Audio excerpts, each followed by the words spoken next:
तहरीर नहीं कर सकता, लिख नहीं सकता, उसने पब्लिक को नोट लिख के देना है और उसकी तहरीर ही दे के लोग हंसने लग जाए। तो इससे बेहतर है कि इंसान जो है अपनी हैंड राइटिंग ठीक कर ले। समझ आ गई ना बात की? ये सिर्फ ये नहीं कि आपने 9-10 क्लास या मैट्रिक के अंदर या FFSC तक उर्दू को लिखना है, उसके बाद आपने रुक जाना है। ये आगे तक आपकी चलनी और फिर इससे एक शख्सियत साजी भी बनती है। मेरी बात सुने ध्यान से, मैंने आपको पहले भी कहा कि इससे एक बात सुनने वाली है। शख्सियत साजी बनती है, इंसान की नेचर बनती है इससे हैंड राइटिंग से। जिस वक्त आप चंद लाइनें तहरीर कर देते हैं ना, तो देखने वाला बंदा आपकी शख्सियत के बारे में जांचना शुरू कर देता है कि यार ये कैसी शख्सियत का मारक होना बंदा है। ये जिस तरह के लफ्ज़ लिख रहा है इसकी नेचर भी इसी तरह ही होनी है। जितने खूबसूरत नीट क्लीन ये लफ्ज़ लिख रहा है इसकी शख्सियत भी ऐसी होनी है। तो इंसान की नेचर और शख्सियत भी बनती है इससे। दूसरे ममालिक में आप पढ़ने के लिए जाते हैं ना, ऑस्ट्रेलिया में, जर्मनी में, साइप्रस में, इन ममालिक में पढ़ने के लिए जाते हैं तो यूनिवर्सिटी के अंदर बाकायदा उन्होंने एक्सपर्ट बिठाए हुए हैं।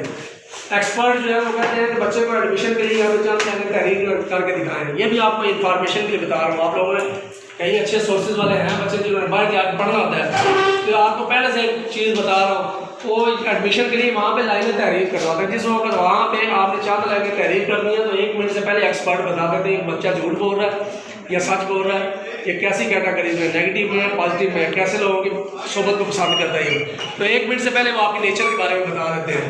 तो ये याद रखें, इंसान की शख्सियत भी बनती है इससे। सिर्फ ये फ़ायदा नहीं है कि आपका दीनी लिहाज से फ़ायदा है, मैंने दीनी लिहाज से भी आपको बता दिया है, दुनियावी लिहाज से आपको फ़ायदा बता दिया कि आपकी स्टडी में इसका कितना फ़ायदा है। एजुकेशन के हवाले से भी मैंने आपको बता दिया कि आपकी स्टडी में इसको क्या फ़ायदा मिलेगा कि 30% मार्क्स इजाफे मिलते हैं। वालिदैन टीचर जो हैं वो भी खुश हो जाते हैं कि हम अपने बच्चों के ऊपर जो खर्चा कर रहे हैं तो ज़ाहिर बात है ज़ाया नहीं हमारा हो रहा। ठीक हो गया ना? तो इसलिए ये राइटिंग सीखना इसलिए ज़रूरी है। आगे आ जाएंगे।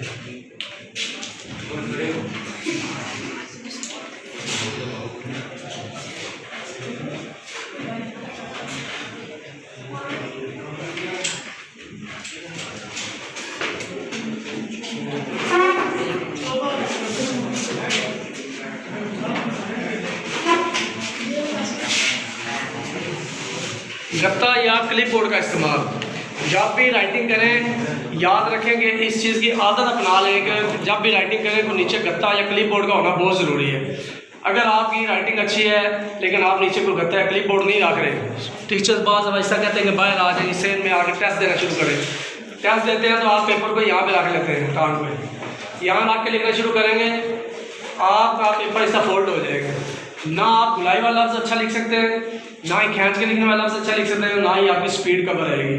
ये 3 चीज़ ध्यान में रखिए। 3 चीज़ आप कभी नहीं कर सकते कि गुलाई वाला लफ्ज़ नहीं लिख सकते, खींच के लिखने वाला लफ्ज़ नहीं लिख सकते और स्पीड कवर नहीं कर सकते।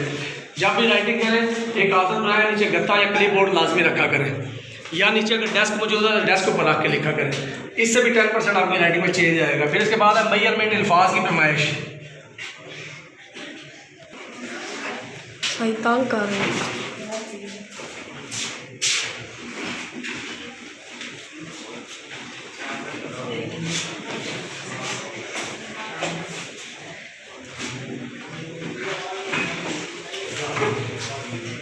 10% आपकी राइटिंग में ये चेंज आएगा कि अगर आपकी अल्फाज की मेजरमेंट जो है उसकी फरमाइश बिल्कुल सही है।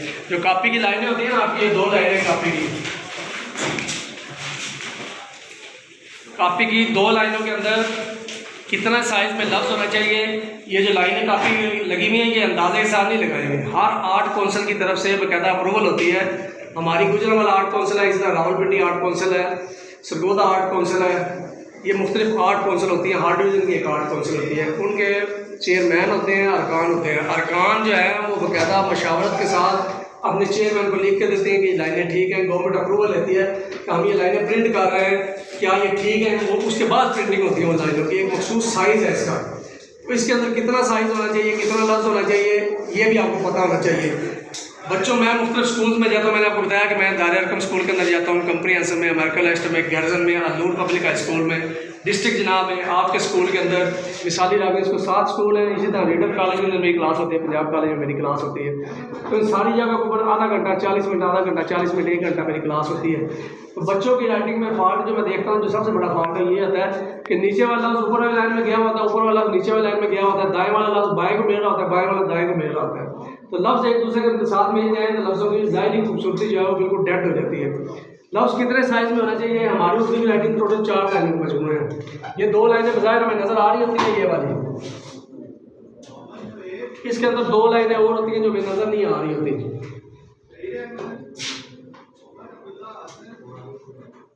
ये टोटल 4 लाइनें हैं। इन 4 लाइनों का हमें इस्तेमाल करना होता है। ये यहाँ मैंने बताना ज़रूरी समझूंगा कि ये जिस बंदे ने उर्दू की राइटिंग तैयार की है ना, ये उसने बुक लिखी है। 1936 में ये किताब लिखी गई है। इनका नाम है ताजुद्दीन ज़रीन रकम, जिन्होंने उर्दू की राइटिंग को तैयार किया। पाकिस्तान में सबसे पहले जिन्होंने इंट्रोड्यूस करवाया, ताजुद्दीन ज़रीन रकम उनका नाम है। मुल्क ज़रीन की किताब का नाम है। ये उनकी पिक है। ये उन्होंने राइटिंग को एक एक लफ्ज़ की फरमाइश उन्होंने बताई है। कौन सा लफ्ज़ कितनी हाइट होनी है, कितनी विड्थ होनी है, कितना उसका दायरा है, कितना उसने लाइन से नीचे जाना है, कितना ऊपर जाना है, एक एक चीज़ उन्होंने बताई गई है। यहाँ पे उन्होंने देखे लिखा हुआ है कि दायरा जितना भी है वो 4 कत, अगर आपकी नज़र ठीक है तो चेक कर लें, 4 कत लिखा है। ये 3.5 कत लिखा है, 3.5 कत। वो कहते हैं कि इसका कोई भी दायरा जो है वो 3.5 से 4 कत के दरमियान में होता है। कत कहते हैं किसी बॉल पेन पेंसिल मार्कर, उसका जो डॉट होता है ना, ये मार्कर जिससे मैं लिख रहा हूँ, इसका जो डॉट है ये ज़्यादा से ज़्यादा ये 1 कत कहलाएगा। ये लफ्ज़ मैंने बार बार बोलना है, राइटिंग के दरमियान में आपको समझ आ जाना चाहिए कि मैं क्या कहना चाह रहा हूँ। किसी भी लफ्ज़ की ज़्यादा से ज़्यादा चौड़ाई, ये लफ्ज़ यहाँ से ज़्यादा चौड़ा है तो ये 1 कत कहलाएगा। ये बॉल पेन या आपकी मार्कर पेंसिल जिससे आप लिख रहे हैं, उसका जो पॉइंट होता है ना छोटे से छोटा, उसको भी 1 कत कहते हैं। ये कहते हैं कि दायरा जो है वो सिर्फ और सिर्फ 3.5 से 4 कत के दरमियान में होना चाहिए। अब अगर ये 4 लाइनें लगी हैं, लगाई हैं मैंने, देखिए ज़रा इसको ही आप कर लें। फैसला आपने खुद करना है। यहाँ भी एक लफ्ज़ मैं लिखूंगा,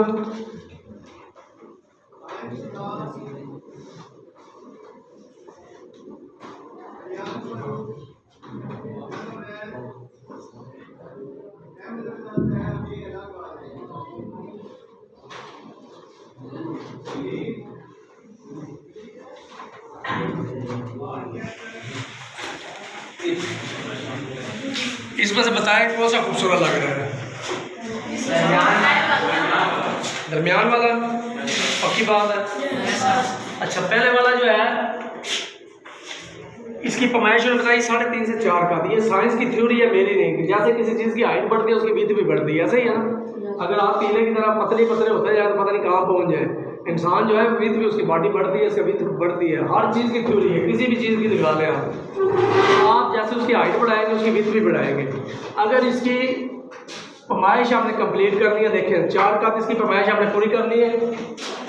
1 2 3 और 4 कत पूरी हो गई है। 4 कत पूरी हो गई है। 4 कत अगर पूरी करेंगे और लाइन से नीचे लेके आएंगे, क्या ये खूबसूरत लग रहा है? नहीं ना। लफ्ज़ जो है वो हमेशा लाइन से ऊपर आना है। ये 2 लाइनें हमारी कॉपी की लाइनें, एक ये वाली। दायरा हमेशा इस लाइन से नीचे आता है, ना कि इस लाइन से। आप इनके कट पूरे करना चाहेंगे ना, लेकिन लाइन से नीचे उतारेंगे तो ये अजीब लगना शुरू हो जाएगा। ये अगर लाइन से नीचे उतारेंगे, टीचर अक्सर कहते हैं दायरा लाइन से नीचे करो, दायरा लाइन से नीचे करो। दायरा अगर लाइन से नीचे करते हैं तो उसके कट कभी भी पूरे नहीं हो सकते। इसकी पैमाइश अगर आप करें ना, देखें इसके कट बढ़ जाएंगे। 1 2 3 4 5 6 कट हो जाएगा, ऐसे ही है ना। अगर इसके पैमाइश करेंगे तो बिल्कुल पूरे आएंगे। 1 2 3 और 4 कट पूरे आएंगे। तो दायरा हमेशा इस लाइन से नीचे करना है, ना कि इस लाइन से। आपकी मेजरमेंट जो है वो बहुत ज़रूरी है। इसके बाद पेन पेंसिल मार्कर है।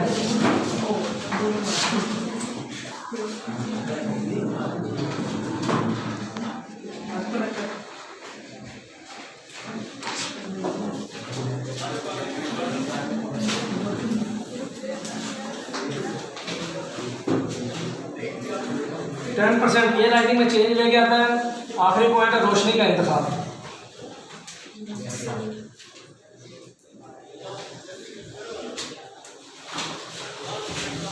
पेन पेंसिल मार्कर का दुरुस्त इंतखाब, इसका बताना मैं ज़रूरी समझता हूँ। आप लोगों के पास अगर कार्बन पेंसिल है तो निकालें। मैं आपको आवाज़ नहीं आई बिल्कुल भी। यहाँ मैंने पेंसिलों की डब्बी निकाल के बाहर रखी थी। ये पेंसिल दिखाएं आप। जितनी भी पेंसिलें जिनके पीछे कार्बन पेंसिल है तो निकालने आप देखें, उसके पीछे लिखा होता है HB, HB1, HB2, HB3, HB4, HB5 तक होता है वो। HB का मतलब होता है हार्ड बोर्ड। ये पेंसिल सभी चीज़ों पे लिखने के लिए होती है, दीवारों पे, लकड़ी पे, सीमेंट पे, फर्नीचर वाले यूज़ करते हैं या के डेंटिंग पेंटिंग वाले इस्तेमाल करते हैं। हम लोग ये पेंसिल जुल्म करते हैं अपने बच्चों के साथ, अपने साथ, बहन भाइयों के साथ, वो पेंसिल ये वाली दे के भेज देते हैं। ये सस्ती ज़रूर होती है, 10 या 15 रुपए की मिल जाती है, लेकिन रिजल्ट इससे ज़ीरो होता है। इसका पॉइंट पूरा महीना ये पेंसिल चलती है, इसका पॉइंट घिसता कोई नहीं है, ये गोल ही रहती है। जबकि राइटिंग के लिए स्पेशल एक मखसूस पेंसिल होती है। जितनी पेंसिल जिनके पीछे लिखा हो B या NB की पेंसिल जो है वो मंडी बहादुर में दस्तयाब नहीं है। ये पेंसिल मिलेगी आपको 300 साढ़े 300 रुपये की एक पेंसिल है NB वाली।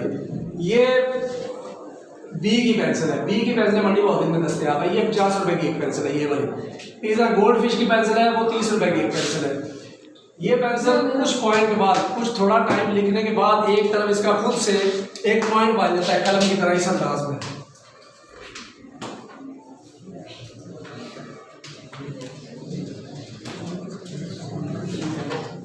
इसका कलम की तरह इस तरह पॉइंट खुद बन जाएगा इस पेंसिल का, राइटिंग वाले का। इससे आपकी दिलचस्पी बढ़ेगी, लिखने को दिल करेगा। कुछ दफा इस तरह होता है कि पेंसिल जो है वो आपका साथ नहीं दे रही थी, जबकि आप अच्छा लिखने की कोशिश कर रहे थे लेकिन पेंसिल साथ नहीं देती। ये पेंसिल खुद से लफ्ज़ को मोटा करेगी, खुद से बारीक करेगी, आपको सपोर्ट देगी, आपकी दिलचस्पी बढ़ेगी इससे लिखने में। फिर हर कलम की एक रेशो होती है। आपकी कापी के अंदर जो लाइनें लगी हुई है ना, इसकी रेशो जो है वो 20% होती है। ये कापी में जो लाइनें लगी हुई है इसकी रेशो 20% है।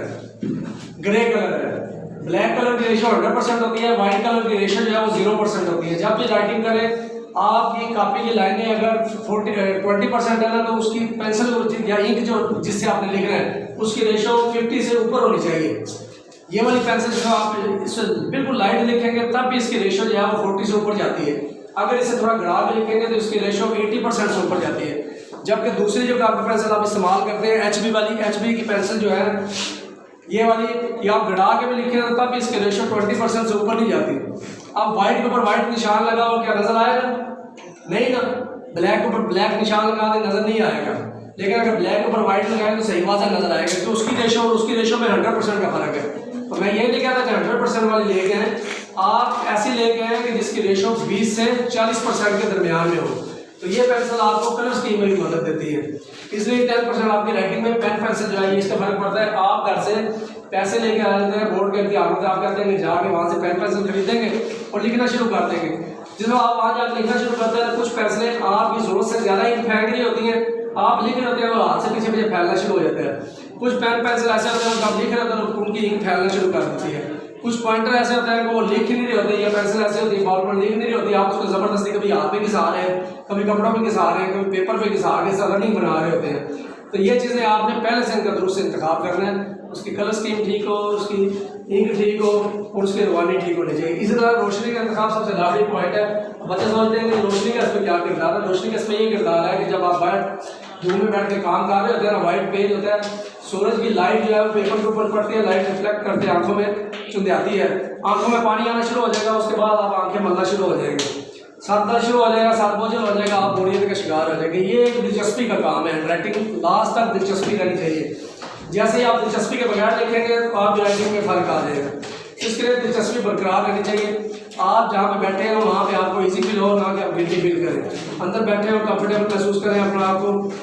बोर्ड का पेपर देने के जाते हैं, वहाँ पे बारिश आ जाती है, बादल आ जाते हैं, तो दूसरे स्कूल वाले बच्चों कहते हैं यहाँ लोग उठ के कमरे में आ रहे हैं। कमरे में जाते हैं तो पाकिस्तान यहाँ पे लाइट अमूमन नहीं होती, तो वहाँ अंदर जहाँ लाइट चले जाती है बिल्कुल अंधेरा हो जाता है।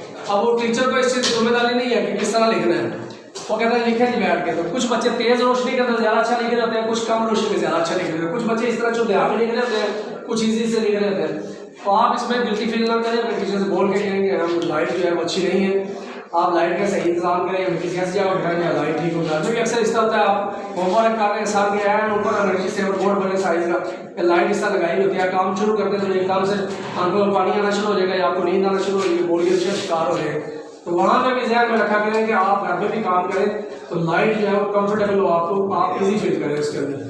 ये 6 पॉइंट अगर आपने याद किए, ज़हन में रखे, इंशाअल्लाह ताला आपकी राइटिंग में मेरे से सीखे बगैर चेंज आ जाएगा। और मुझे नहीं लग रहा कि आप लोग इतनी खास दिलचस्पी दिखाने वाले हैं। पूरी क्लास के अंदर ये 2-3 बच्चे हैं और एक ये वाला बच्चा, इसकी दिलचस्पी नज़र आई है, बाकी सब बच्चे मुझे बोरियत का शिकार नजर आए हैं। ठीक है, तो ये अगर आप लोगों ने राइटिंग की क्लास नहीं ना लेनी तो भाई दूसरे बच्चों के साथ जुल्म ना करें।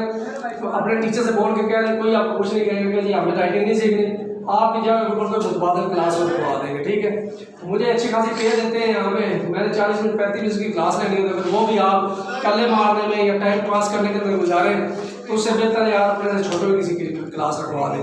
कोई कुछ नहीं कहेगा, आप उसे कह देंगे मैं राइटिंग नहीं सीखनी। अगर राइटिंग आपने करनी है तो एक स्केच बुक लेके आनी है आपने, और एक पेंसिल, कम से कम एक पेंसिल लेके आनी है, स्केल लेके आना है, रेजर लेके आना है, और एक कट वाला मार्कर लेके आना है। ये आप लोगों ने सामान लेके आना है। राइटिंग का मटेरियल अगर मेरे से लेंगे 500 रुपये का, यहाँ से भी राइटिंग मटेरियल टोटल लेंगे तो 500 रुपये मिलेगा। 350 रुपये की स्केच बुक है, पता नहीं यहाँ कितने देते हैं मुझे नहीं पता। टोटल मटेरियल जो है वो 500 रुपये का। जिस वक्त यहाँ नहीं मिलेगा तो उस सूरत में मैं आपको दे दूंगा। पहली कोशिश करेंगे आप अपनी कैंटीन से खरीदें, कैंटीन से नहीं लेनी तो ईगल बुक डिपो वाले से सामान मुकम्मल मिलेगा, यूनाइटेड वालों से मिलेगा, शाइन वालों से मिलेगा।